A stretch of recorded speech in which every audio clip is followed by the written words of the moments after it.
All right, well, why don't you go ahead and get started so we can get out of here.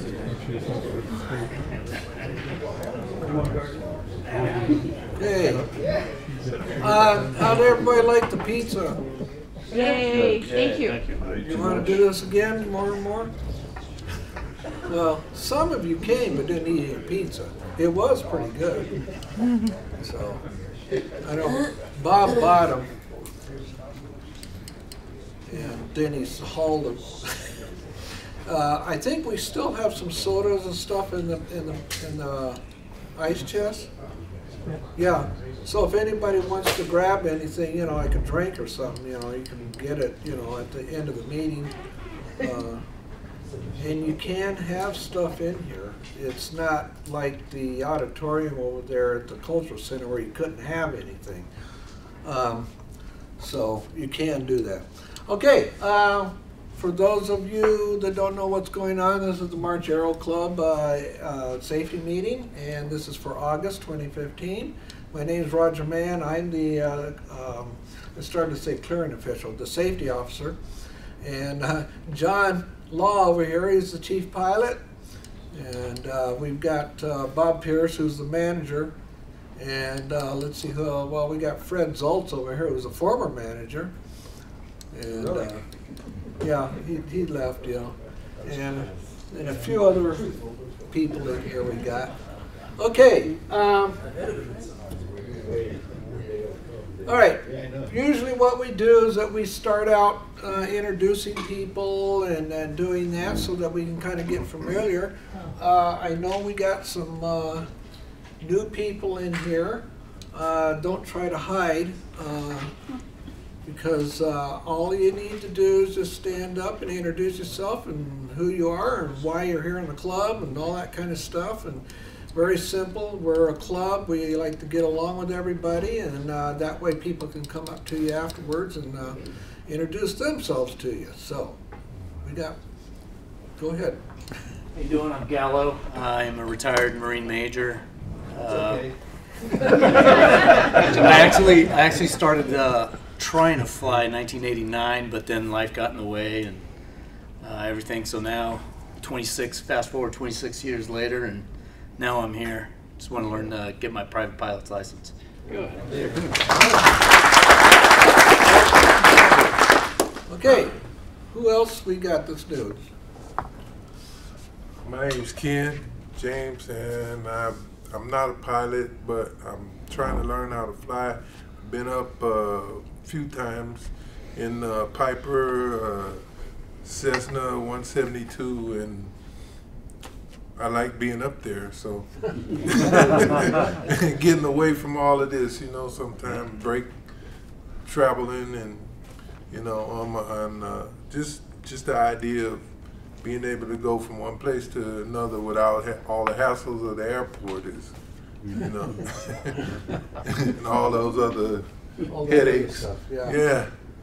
So hey, you know, I want to learn to do what you guys do. Escape. Welcome to the club. Okay, across the room, anybody else that hasn't? I could pick on some of the old timers that had not been around for a while. Carolyn.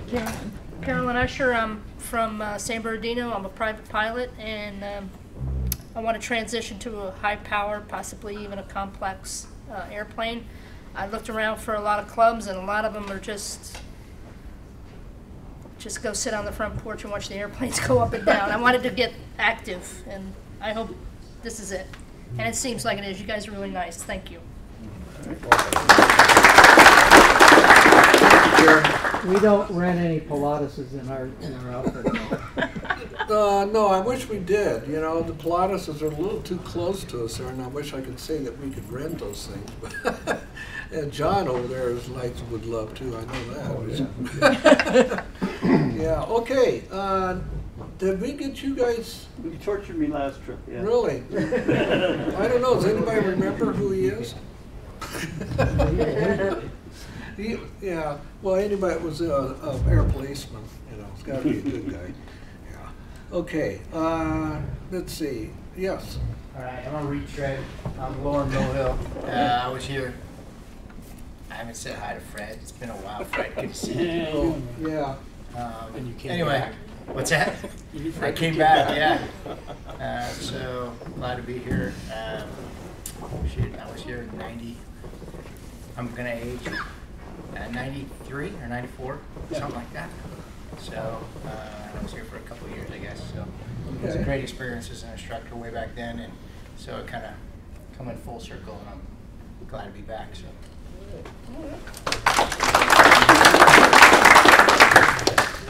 Okay, did we get you last time, or Yeah, we did. you sure? Yeah. Why don't you introduce yourself anyhow, Victoria? Ning and Victoria, we just joined the 2 months ago. Try to learn fly. We have an instructor here, Chris. He's awesome. So nice to meet everybody here. What's that cost you, Chris? How much does that cost me? Yeah, and in case anybody doesn't know who this guy is, that is Chris Brown, our other instructor. Yes. Grizzly Adams to me. Yeah, he does. Next month it'll be bigger. Yeah. So you expect it's right out of the Northeast. Yes, he is. He is literally one of those back east people. You know, I mean, although I don't hear the accent as much like my dad used to be. But, yeah, but he always disappears. When he disappears, it's because he's going back home, back east. And I still haven't asked him yet how he likes California. But I'm afraid to do that. Okay. Gosh, yeah, okay, I think that's it as far as new people. Colonel? Yes. Who are you representing? Well, I'll just, Looks like the Air Force to me.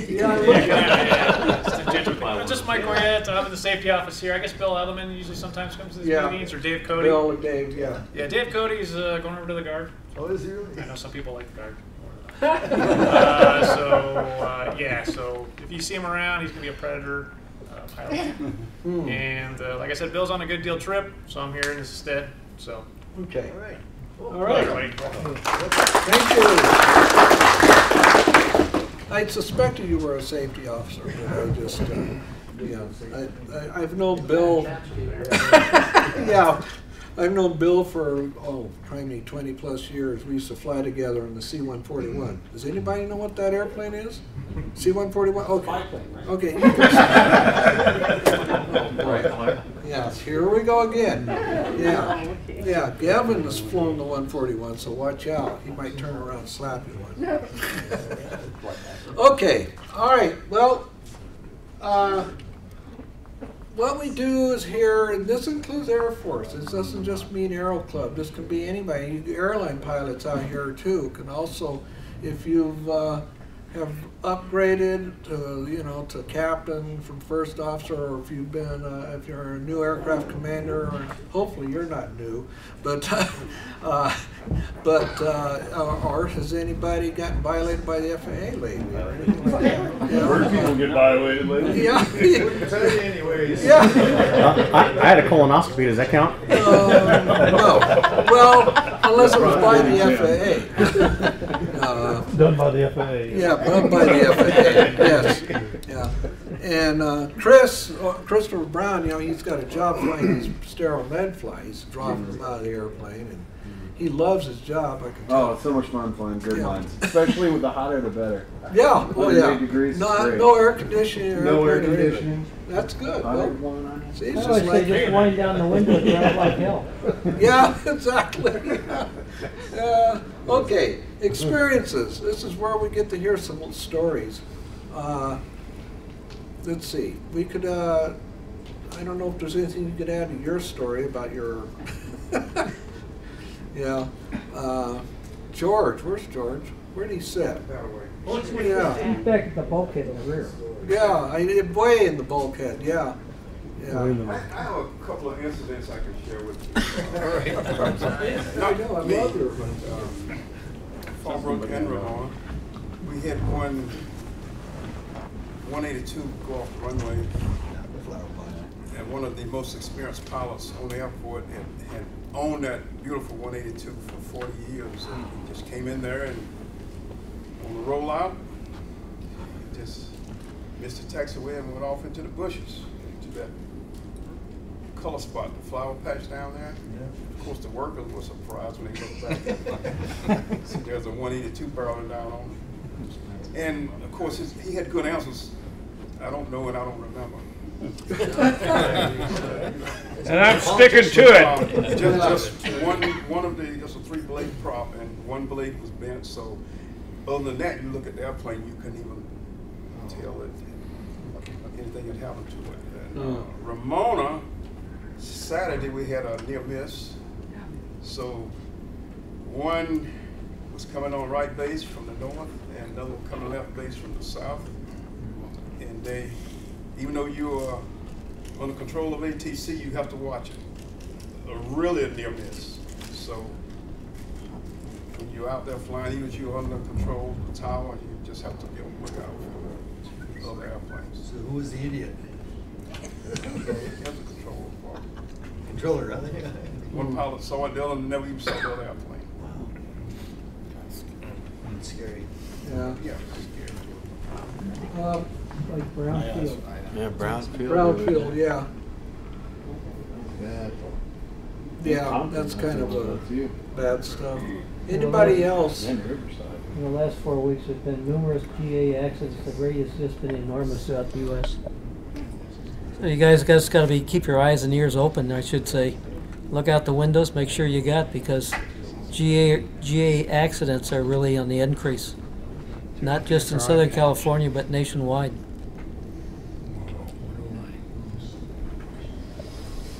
Okay. Does anyone use oxygen? Every day. Every day. Take oxygen. When was the last time you had your bottles tested? It's a brand new bottle, so. Right. Yeah. For those of you that don't know, we had an incident on the freeway last month with the Highway Patrol. One of our officers was given oxygen, or starting to give oxygen to a person out of a crash. As she turned on the tank, the regulator either blew or the tank failed somehow on the inside, caused an explosion, basically. The tank didn't rupture, but if you imagine an IED going off in front of your face about 2 feet, burned her face and her hands. If she wasn't wearing sunglasses, she'd probably be blind. And it's not a rare incident, but it's documented. And I guess a couple years ago, Mercy Air had the same thing happen inside the helicopter, and it nearly burnt the helicopter. So if you use supplemental oxygen, make sure you get the regulators checked. Make sure that you get the tanks checked, because if they're aluminum tanks, pieces of aluminum come off the inside over time, gets pushed up into the regulator, and when it gets pushed up into the regulator at high pressure and pure oxygen environment creates a spark, and there goes an explosion. So it was a green bottle that this happened to, a high pressure bottle? It was a high, well, I mean, yeah, it's a regular, it's a... Because all the ones we use here at the base are all yellow, they're all low pressure. Yeah, so... They all get inspected, so we never... Yeah, They go check the tag, hey, tag's good, bottle's yeah, good. so check, make sure... Green bottles are different. Make sure it's tested and everything. So if you're using oxygen, or if you know someone that uses oxygen, even, you know, household oxygen, you know, when was the last time tanks are tested, and, you know, how old they are, and the regulator. We have the capacity here at the base to do that. The life support guys do the green bottles, so they're in the chutes, so they always take care of those, and the ones on the airplanes, they take care of those as well through the maintenance facility. So there's a way to do it here. I'm sure you guys are changing your policy now. Well, we found out that we have some that should have been replaced. Yeah. All the green bottles, there's no regulators on them. Yeah, that's what I'm saying. But they get inspected. Yeah, the yellow ones all. The Air Force inspects all that stuff. So not just aviation bottles, but, you know, anyone using household Just like bottles. scuba tanks, all of it, anything that's high Yeah. pressure, they all get inspected. How was the person that she was trying to rescue? Did he get burned, or did No, she get burned? miraculously she was the only one, and there was another officer someone else helping out at the scene, and she was the only one that got burned. So, just food for thought when you're using oxygen. Yeah, yeah. Thanks, Kevin, for that. Okay, we'll talk to Bob, and then the next subject is a good pre-flight. Oops. That's something you don't want to do, or if you see your airplane like that when you go out to do a pre-flight, don't fly it, okay? A Q-tip prop, don't it? Yeah, yeah. This guy here, he was. Those are straight out more It's Fred and I had to drive out to New Mexico to go see this, and he tried to taxi out. He saw that the winds were straight down the runway, so he thought, oh, yeah, that's easy. You know, I just go out there and take off, headwind, the whole works. He kind of forgot about the fact that he had to get to the end of the runway. And he taxied out there, and as he made his turn to get onto the runway, the wind gust hit that right wing and started lifting it up up in the air, and he puts his brakes on. Which, yeah, I see several heads going like, you know, yeah, I don't think I would have done that either, because of tricycle gear and the wing lifting up at the same time, and that's pretty much what did happen. Fortunately, he was on top of it. He's the one that took these pictures, and he took a whole bunch more, and it actually kept him from getting in trouble with the FAA. And of course, you know, Fred talked to the FAA about it in FSDO office in New Mexico, and the guy, yeah, he didn't pursue it anymore. He just said, you know, well, being an Air Force Aero Club, we know that you guys will take care of it internally, and you know, everything was fine, and they just let it go. And we here internally with our wing safety office, you know, took care of it. This took place about 10 years ago now. But the individual, he didn't think through, you know, the situation. He kind of made his, you know, he thought, wind down the runway, but you got to get to that runway, and I don't remember what the wind was gusting at. 35 knots. 35 knots, yeah. So, you know, think through. We're going to be talking about that tonight anyhow. So, all right, Bob, Aero Club manager is going to speak for. If he talks too long, we will say something. Look, I got 2 pages. Oh, I started with just one item. You know, we've been doing a lot of investigation with the issues on 57ZZ because of the fuel issues. So you end up calling a lot of individuals and companies in regards to engine operations and etc. Please, we start engines here, and I want you, the minimum time on the ground for a minimum warm-up is 5 minutes during the summer. It's got to be a minimum of 5 minutes. Basically, you shouldn't start taxiing until you're in the green or the oil temperature's in the green. So give it some thought, because when the winter months come, it's going to increase in time. We don't have the capability of putting electric heaters on the engines to keep them warm. And if you can do that, you can get anywhere from 55 to 70 degrees on the engine itself with electric heaters, but we don't have outlets out on the field. Is that for the T-34s, Bob? That's for everybody, everything. Okay. Everything. I want to cover about the refrigerator. We got a new refrigerator thanks to the T-34 Association. And we've got sodas, waters, and etc. in there, but it appears that nobody wants to put any money in it. So we're about $10 short for replenishing what's there tonight. So if you take something out, I got a little sign here, 50 cents. All that's doing is taking care of our cost to take and replenish it. So we had 14 bottles of water, about 12 bottles or 12 cans of soda, and out of that I got $4. And that was 3 weeks ago. So anyway, yeah, spit back in the bottle and stick it back in there. So help us out. You can help yourself out by making your donation. And then tonight, if you had to eat and you haven't made a donation, we just ask you to make a donation to offset our cost for our next pizza party, which will maybe next month.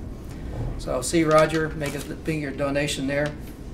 Otherwise, I'll have to take some of the money out of the refrigerator kitty and redo my cost at 60 bucks here.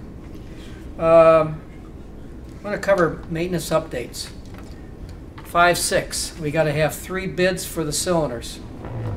I got 1 bid, which is sole source, and now contracting wants 2. I got 4 companies that refuse to even work on the cylinders.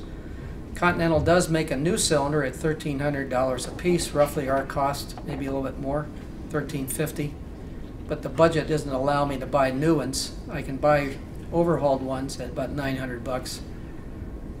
We'd be better off actually buying new ones. So we're trying to get this done before September 30th. Otherwise, I have to start all over for the bidding. 15 Foxtrot's got about 8 hours left before it goes into a 100-hour inspection. 29 Foxtrot goes into an annual at the end of the month. 03's been up and running. We did have some issues with the battery. We got about 2 hours on that, so we took about a $300 hit this month because of insurance and the loss of income. 555, the fuel tank. We end up with a 2-week delay because of miscommunication between contracting and the purchase order that went to the company, but they're trying to do the best they can to work us in for a shorter period of time. So we're hoping that we can get the tank within another week and a half if I'm lucky. So we'll put a new tank in on the left wing. Is that right, David? Left wing. We got tired of trying to do repair work on that thing. The little rubber nipples will begin to separate. They get pretty well chafed up, and then there were some other issues which David and his helpers worked on, so I appreciate that. 5.7. Well, we found some issues with the fuel hoses.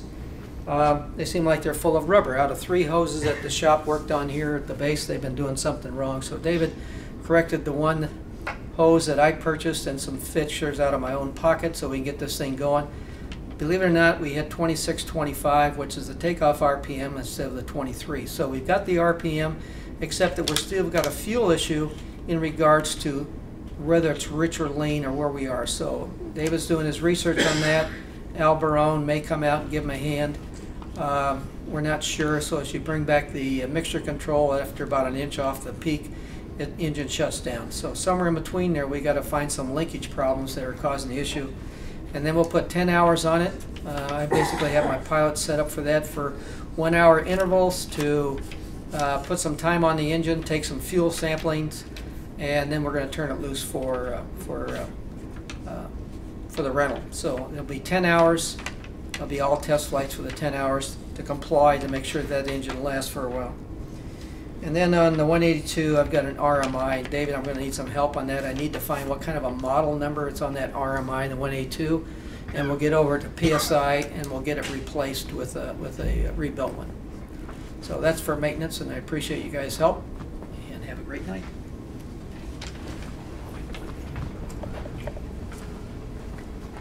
Okay. Any questions? Okay. No, it's not the end of the meeting yet. I wanted to ask on that picture. Yeah.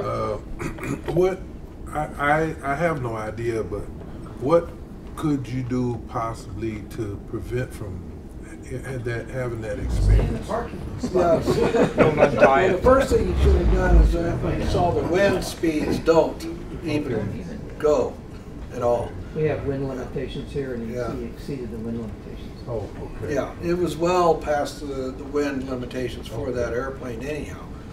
Oh. When the airplane started tipping, though, he probably should have hit the power. Yeah. Because he was on the runway. Right. On the edge of it, and the airplane just would have weather vaned right into the wind, and he probably would have been fine. Yeah. So, okay. All right. We cover real quick the SOPs. What we do is go paragraph to paragraph through the whole SOPs, and then we start all over again when we finish. As everybody knows, you got to have a covenant not to sue before you can fly any of our airplanes. That is absolutely required, and any passengers you carry. For those who have spouses, they must sign one of these before you can take them up. That is also good as long as you have one in your file also. everybody else that you take up has to sign it every single time they come out. So like if you take your boss up, or something like that, or a friend, that friend, if he comes out, he signs for that day. But then if he comes out the next day, he has to sign for the next day. And so it has to be for the date that he or she actually flies. So that's what the covenant not to sue is. Safety meetings, we are to provide a monthly safety meeting for all members, and the requirements, of course, are in the newer regulations. That's the old regulation there, but it's the new regulations also have it too. The 117. Yeah, the 117. If you miss more than 3, then everybody should know this. If you miss more than 3, then you're grounded until you go to the next safety meeting. We do modify that just a little bit in that because this is a reserve base, there are people that can't get out here, and it's a shame to sit there and miss the 3rd meeting the night before when you have to wait another 30 days before you can do it, before you go to the next meeting. If this was an active duty base, it might be different. But I've allowed the instructors and myself to be able to do a face-to-face with you if you missed 3 meetings. And Randy Ball had to do that today. 26 briefings. Yes, it was. He's missed the last 3 years of meetings, so as long as I do a face-to-face, we count it as an attendant, and that's what it is. Any questions on this? Yeah, can I speak on the covenant not to sue? Yeah. Let me just review the covenant not to sue and how important that is. Let's make assumption that you take somebody with you, you end up with the aircraft that we just saw up here in the picture, and that person now gets injured and they file a lawsuit.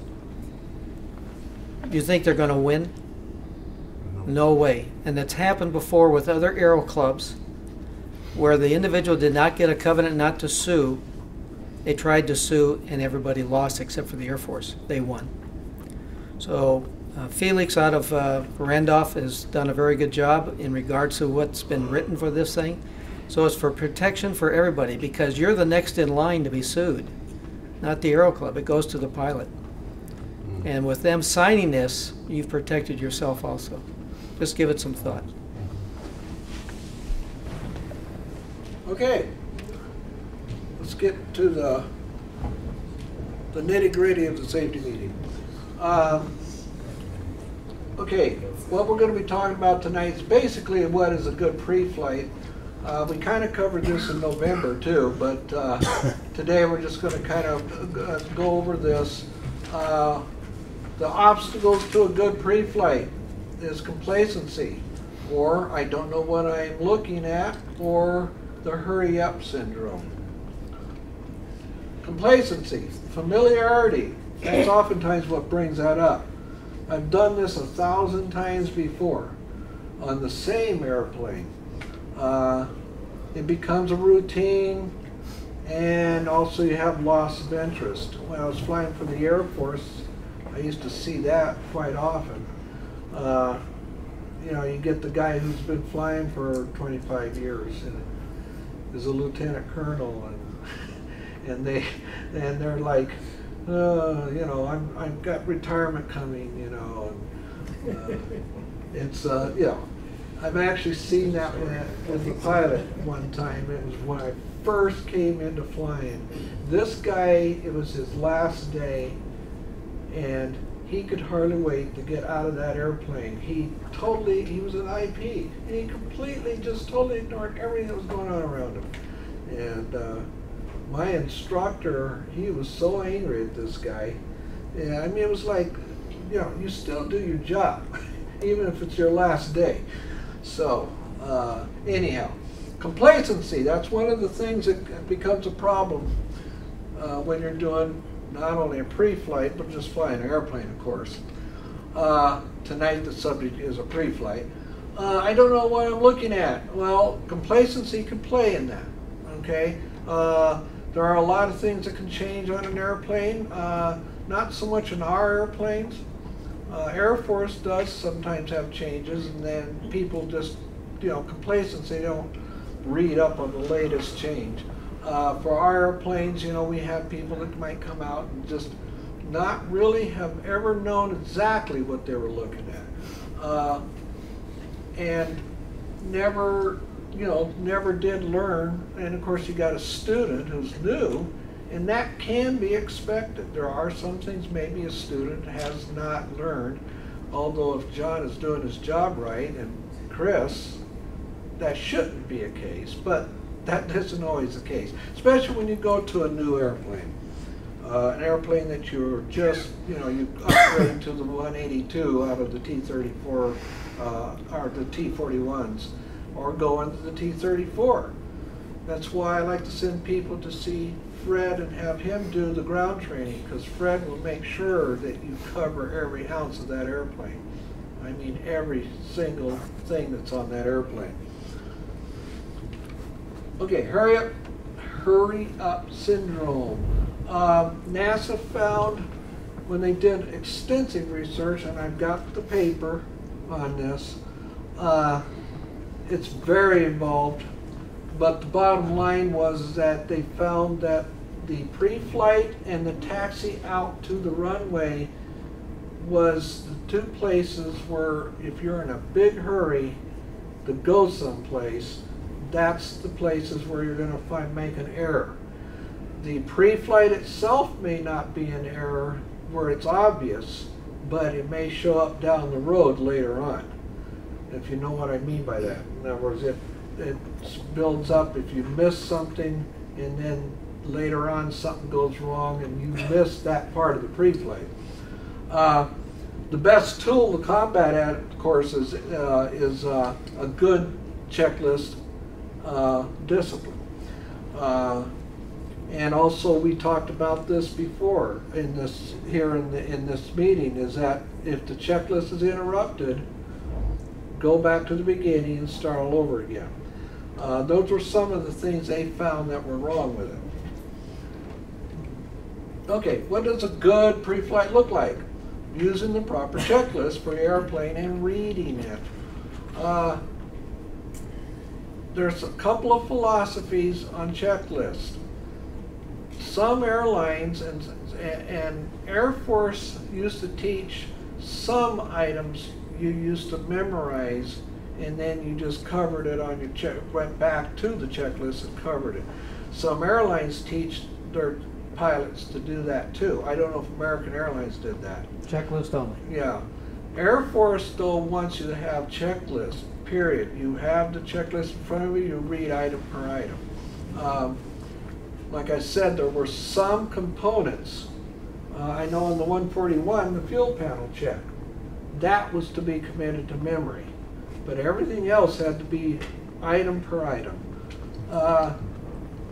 Many airplanes have crashed because someone did not read the entire checklist. And believe me, I have gotten the statistics from, you know, NTSB on, especially if the pilot survived. And the information that I've been getting in the last couple of days is ASRS, or, yeah, well, now I forgot what it is. It's the get out of jail card.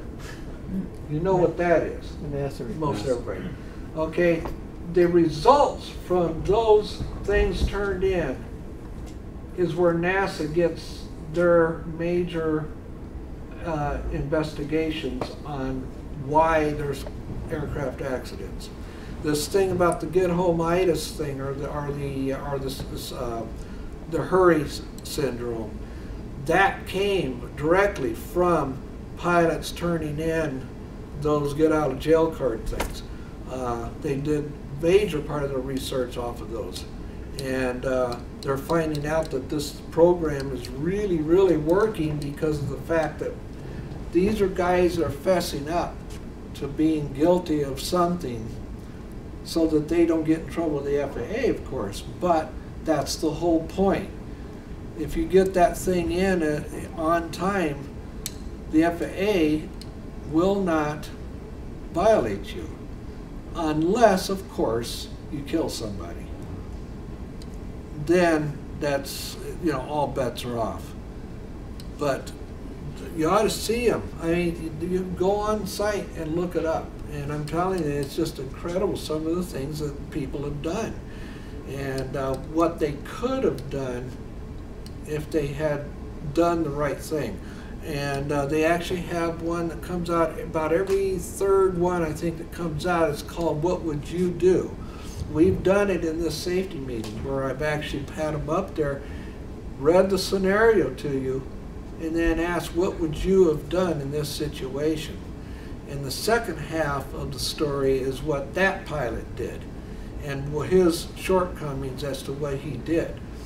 And it's very fascinating, it really is. It's better than looking at NTSB statistics on accidents, because this one, you know, the pilots are actually telling it from their point of view what they did.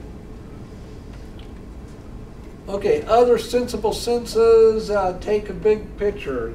Remember when we were looking at the 3-5 Foxtrot back there with the airplane up on its wing, and I said I would probably not fly that if I came out to do a pre-flight on that airplane? Well, one of the things that they taught us in the Air Force, or at least for the most part, is that when you came up to your airplane, you start your pre-flight even before the crew bus stops. And when you're out here and walking out to your airplane, you might want to look at the airplane at a distance. Does it look right? Is it sitting correctly? Is it, you know, is it like this? That's one of those things that kind of gives you a clue that maybe there might be something going on. Can you see a wet spot up on top of the wing when, you know, because when you get closer to the airplane, you can't see the top of the wings on the Cessnas. On the T-34s, of course, you can. But on the Cessnas, sometimes you don't know. There may be something up there that you won't be able to see when you get too close. I know we get ladder out and we check the fuel caps, but you don't necessarily look at the whole wing, even though you should. For some of us short people, it may be a little harder. I know for me, I still have to reach up over. So for you tall people, though, you know, make sure you look, and when you walk around the airplane, look on top of the wings.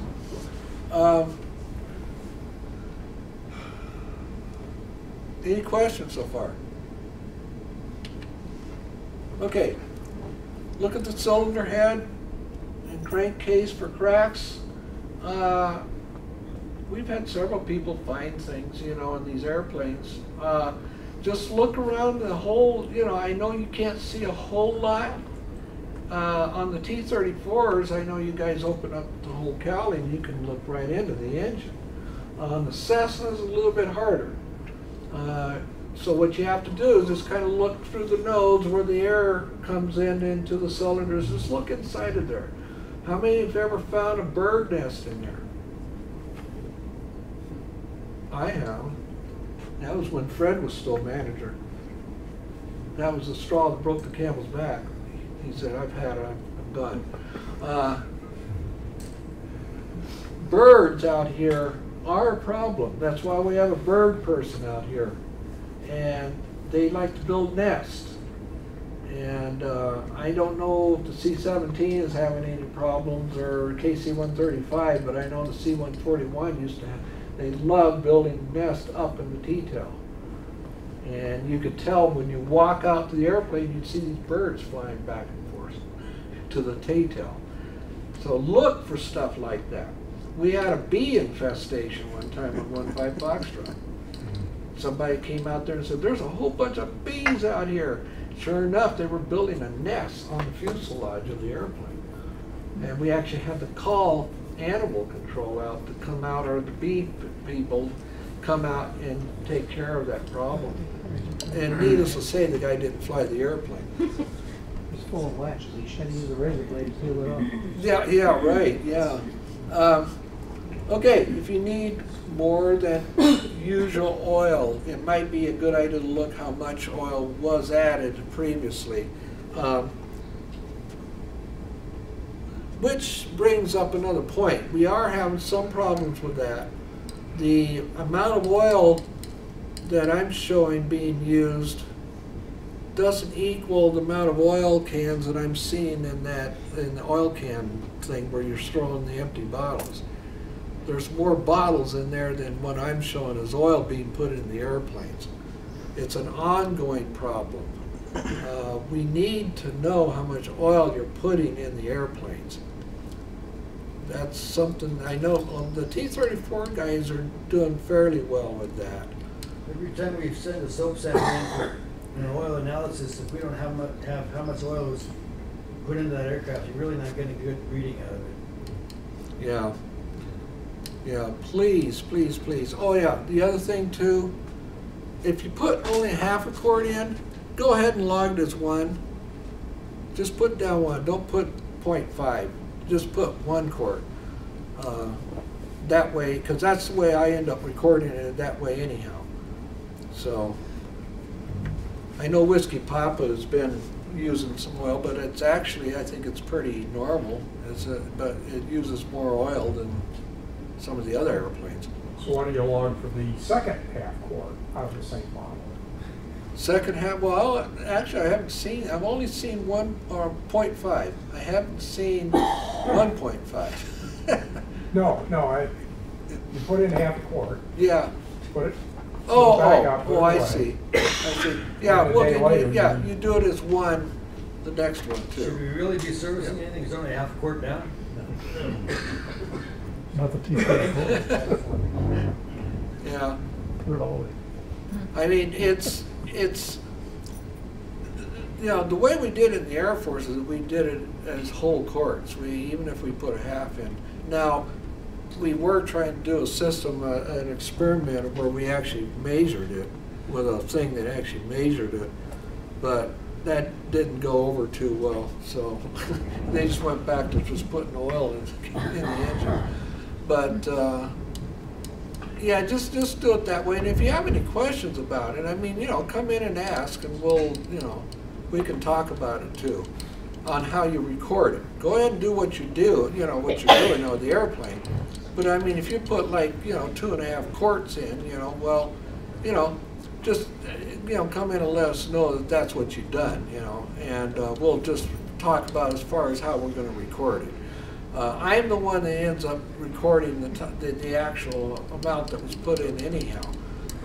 You can put, I only go by what you put in the computer, and then what I do is then figure if I see 0.5, then I figure, well, okay, you know, we got a bottle sitting out there that's a half quart down, and then I just record it as 1 quart. And, that's how I do it, because you know, it doesn't, you know, it's not something that we put just a half a quart in. It's not really something that I think David wants to have it that way too. It just blows it out if you put it. Yeah. That in here, so it blows it back up. Yeah. I think half a quart's not worth it. At least if it's quart down, bring it up a quart. Maybe most of it won't blow out the breather. Yeah. I need to address the oil situation. We have 50 weight and we have 2050. Where's the 50 weight go and what aircraft? Do we have any answers? Everything but the 182 and airplanes being broke in. That's right. The 182 gets the 2050. But where did the 12 quarts go when the 182 only shows 3 quarts used in 30 hours? See, this is what we're talking about. You guys aren't paying attention. You just grab a quart and you just stuff it in the airplane. And it's not being recorded. So if there is an issue with the 182, since it's a fairly new issue, we're not getting a proper oil usage problem, we may be coming up on an engine failure or something's failing internally because of the high usage. It could be a piston ring. It could be a bad valve guide. So if you don't register it with the aircraft on the amount of oil you're using for that particular aircraft, it reflects on what the maintenance is going to cover when something happens. And then you complain, I don't have airplanes. So you got to help us out. Each one has to help us out. Now 5.7 is going to end up using multigrade, which is 2050.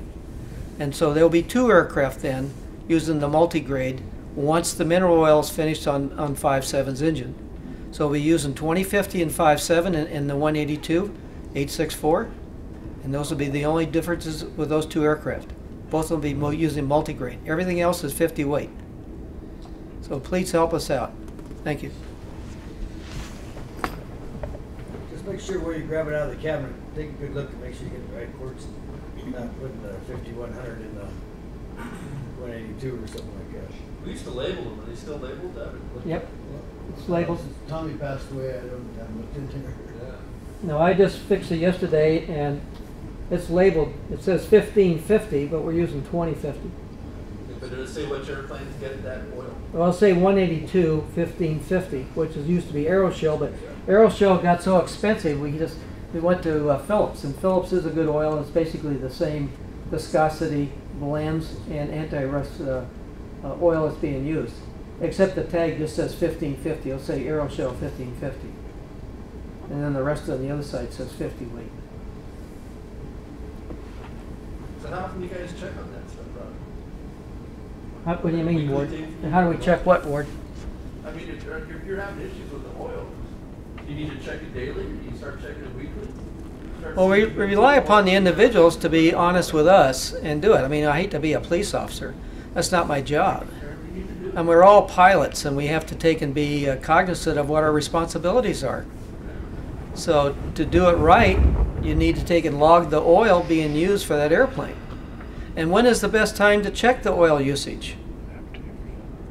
Do we have an answer for that? I got an answer for shutdown. Any other answers? It's after, when you shut down the engine, that's the only time you get a true reading on the oil. Not when it's cold, because the oil is being hidden as time goes on and it drains. I can go out to my airplane after a week and I look at it and it's reading 12 quarts. I know where the quart came from. It came out of the nose hub of the prop dome.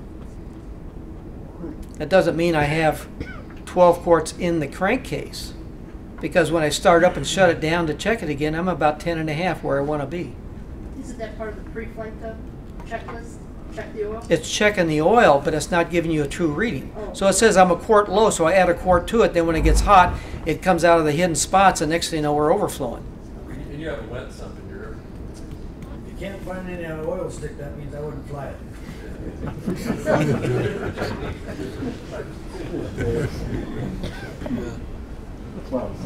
Okay, well, we can beat this to death, but do check the oil. Yes, please. That's part of your pre-flight. Oh yeah, and make sure that the oil dipstick on, I'm not sure about the T-34s, but I make sure it's on. Locked. Yes, because we had one that was not, and got oil all over the place on 15 Foxtrot. So please, please make sure that T-41s, most of everybody should know, the dipstick does have a lock on it on the T-41s. Yeah. In a certain position, it locks and stays in there. If you don't have it in there, it can work out. Yes, it can. Yes.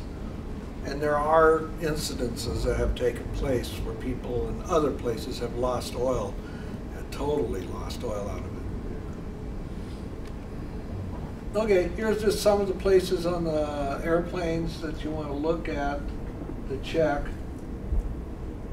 What's that little button up there over here?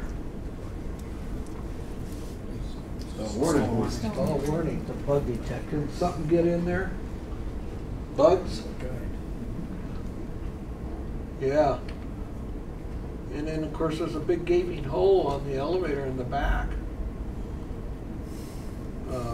Bees, birds can get right down in there. That's where you check, you know, the linkage in there, make sure that it's still there. I know Chris teaches that, I'm sure. Flap. See, another place where critters can get up inside there. There's that little scoop, little air scoop on the side there. Do you want us shutting those? The air vents?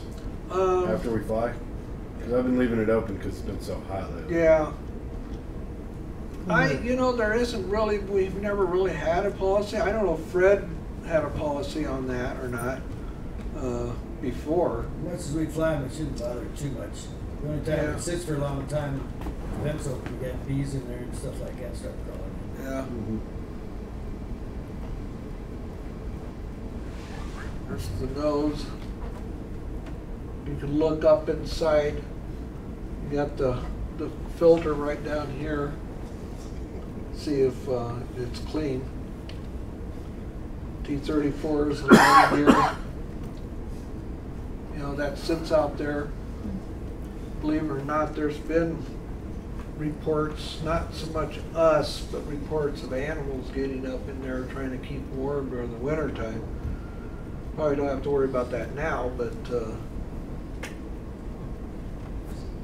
I know the T-34 is kind of hard for us old people to get down there on our hands and knees, look up in there, but Scott. In my CAP squadron, they've told us when we're engine shut down, when we're parking the airplane for the night, Yeah. close the cowl flaps to keep animals from crawling up. Oh, in there. yeah, yeah. It, you know, it's, you know, of course, you know, we have, you know, supposedly less animals on the base because the fence line around the field is supposed to keep a lot of, especially dogs, out. That was one of the reasons what they try to do. They had a huge gaping hole in one of the fences over here, and dogs were getting onto the field. But we do find, or at least we have in the past, not so much recently, but in our hangar, you would see, you know, droppings from coyotes coming inside our hangar, right there in the Aero Club. Raccoons. And it could be raccoons too, so we're not sure where they're coming from. Yeah, this morning they had 2 go-arounds by the tower because of the coyotes at the end of 3-0. Yeah. Wow. Okay. Yeah. So they're out there. Yeah. The also too, I've not seen it happen with the airplanes so far that I know of. At least I know with the Aero Club, but used to be here on this building here, the people who parked their cars back here behind, and rats got into a couple of cars and literally ate up the wiring in these people's cars while they were out flying on a mission. The rats and the squirrels, I understand, were doing the same thing. The squirrels Yeah. were squirrels, asking. Yeah, it's squirrels too, and yeah, it was rather interesting. It only took, you know, the person that happened to only took her about 1.5 years to finally the government paid for it, you know. But it was you know, obviously something that happened here. Probably not so much for our airplanes because we're not near a field, particularly where the airplanes are at. But you know, there's still things that you need to look at. Oh yeah, this is about David G. Follow him to make sure he's doing his job. Somebody to follow me. Thanks, pal, Jim. Make sure you ask him lots of questions when he's trying to work. Yeah, this is, don't ask him questions, just sit down, shut up. Yeah, if you want to see the airplane, and I suggest for especially you guys, especially the younger pilots, to go out there and ask Dave first and find out if it's okay. And if he'll let you come in there and take a look at an airplane, what it looks like without the cowling on it and without all the fancy stuff. And bring your own tools. Bring your own tool, yeah, because he'll probably put you to work. I'm sure he will. He won't pay you though, but he will put you to work. Well, except for Bill. Okay. Taking fuel samples. Of course, I got all the answers up there, so I can't sit there and ask, you know, what color fuel are you supposed to be looking at? Jet fuel, if it happens to be somebody put jet fuel in their airplanes, it leaves an oily film and rub against, you know, between your fingers. And it makes the plane go too fast. And it makes the airplane go really fast, yeah.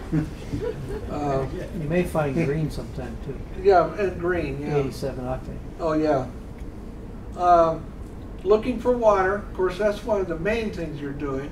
I mean, chances are the fuel is going to be the right fuel. However, again, if you're in a big hurry to get home, okay, and you land at an airport someplace else, that place that 35 Foxtrot was on its wing, that place sold jet fuel also.